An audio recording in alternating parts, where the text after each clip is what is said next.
Thanks for checking out this video. Don't forget, like and subscribe. Okay, yes, Max.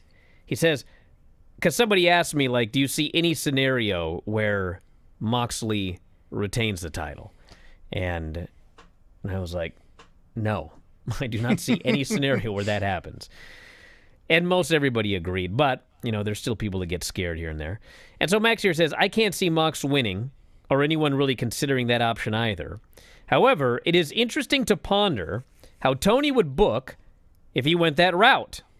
It'd be about more than the result of the match. Like Cody after losing to Roman at Mania 39, it'd be about the next year of booking. So people have brought up this, you know, Cody not finishing his story and then them delaying it another year and this and that. And that did happen. And I was there. And I was in the second row, actually, with, anyway, the point is, I was there in the second row. I was there for the chicken being thrown. I was there for all of it. And, it was just like, that was the dumbest thing I've ever seen. What in God's name just happened? And, like, I immediately figured Vince walked in this weekend and he just changed the finish. And allegedly, that's not exactly what happened. Apparently, they decided maybe a little earlier, this or that or whatever. But at the time, I thought that was one of the dumbest things I've ever seen, okay? Well, you can think whatever you want on any given day, but then things change all the time. And I lived through the next year, all the way to the next WrestleMania where he won the title. And I can tell you that that wasn't a disastrous finish at all.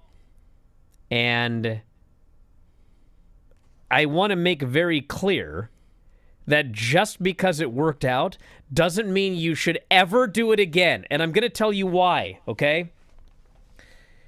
This was a magical hurricane of events that all happened right at the same time, okay? This company was in the gutter. You guys remember 2018, 2019, 2020, 2021? Vince is around. He's doing all this craziness, okay? This thing was in the gutter, okay? Well, Cody came back. And that was a real big deal when he came back. And then he tore his pec and did that match with Seth, that Hell in a Cell match with the torn pec. And he gained a lot of people's respect. Maybe if anyone didn't respect him when he first came back, because with the WWE audience, you know, a top guy coming from AEW to WWE, they were like, yeah, he's our guy now. And they were like totally into him. And then on top of that, he did that match with the torn pec and the pain and everything. And they were like, he was the guy, okay? So they start building up to this story of him finishing his story. But at the same time, like, you know, this whole Roman Reigns bloodline, Sammy's in there, it's getting really entertaining, and Jey Uso, like, it was getting hot. And the entire WWE business, it all started to turn around, okay? So, if you watch what they did after Cody lost, well, what happened after Cody lost? Roman Reigns vanished for months. They brought in Brock Lesnar to murder Cody as his first big opponent. And literally, for the whole year, they built the entire promotion around Cody anyway. They basically booked him like he was the champion. He headlined pay-per-views. He was the top guy. And meanwhile, like Roman, because he would come in and out and you were doing the bloodline thing and then the Sammy thing got really hot and everything, like you had all sorts of stuff to carry you for that full year until you gave the title to Cody the following year. It was like, I'm going to put it this way. I thought it was incredibly stupid when I saw it happen, but like they got lucky. Like, it's not all luck because like a lot of it, you know, was by design and they did this and that. But, like, there's no guarantee that that was going to happen. There's no guarantee that was going to happen. So, to say, like, oh, you know, you could hold off Hangman for another year or, hey, let's hold off Mike Santana for another year. He can lose in his hometown and hold it off for another year. Yeah, you can try. It might work. But, like, this was a magical storm that made it work when he lost that title.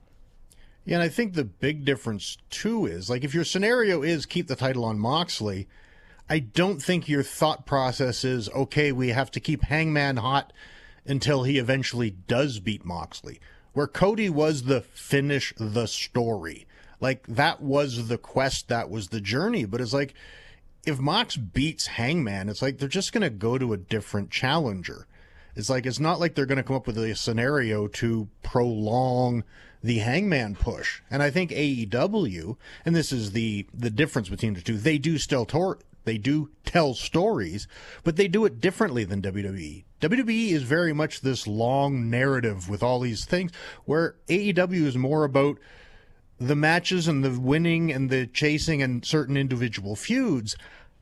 It would be a lot harder to maintain a Hangman Page quest for a year than it is a Cody finishing the story.